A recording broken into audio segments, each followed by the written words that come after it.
তো ভাই বোনেরা, আজ আমরা পবিত্র বাইবেল অনুযায়ী ঈশ্বরের 7টি প্রতিজ্ঞা বাক্য নিয়ে আলোচনা করব। 1. মুক্তির প্রতিজ্ঞা।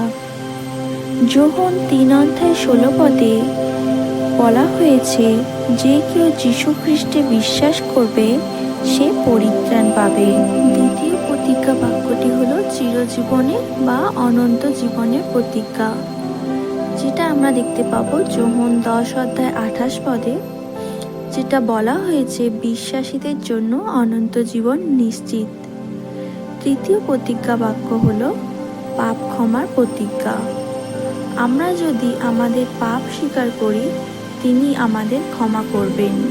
এটি আমরা দেখতে পাবো প্রথম যোহন 1:9।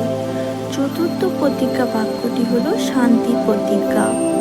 ঈশ্বর এমন শান্তি দেন যা পৃথিবী দিতে পারে না। এটি লেখা আছে যোহন 14:27।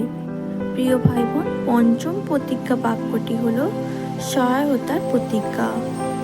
ঈশ্বর বলেছেন, দুঃখ, কষ্ট ও পরীক্ষার সময় ঈশ্বর আমাদের সঙ্গে থাকবেন, যেটি আমরা দেখতে পাবো ঈশাইয় 41:10। পবিত্র শাস্ত্রের ষষ্ঠ প্রতিজ্ঞা বাক্যটি হলো প্রার্থনা শোনার প্রতিজ্ঞা। প্রিয় ভাই বোন, ঈশ্বর বলেছেন বিশ্বাস সহ প্রার্থনা করলে ঈশ্বর নিশ্চয়ই শুনবেন, যেটি আমরা দেখতে পাবো মথি 7:7। এবং সপ্তম প্রতিজ্ঞা বাক্যটি হলো পুনরাগমনের প্রতিজ্ঞা।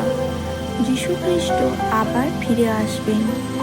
এটাই হলো সপ্তম প্রতিজ্ঞা বাক্য, যেটি আমরা দেখতে পাবো যোহন 14:3। আমিন। জয় যিশু। মঙ্গলময় ঈশ্বর পিতা আমাদের আশীর্বাদ করুন।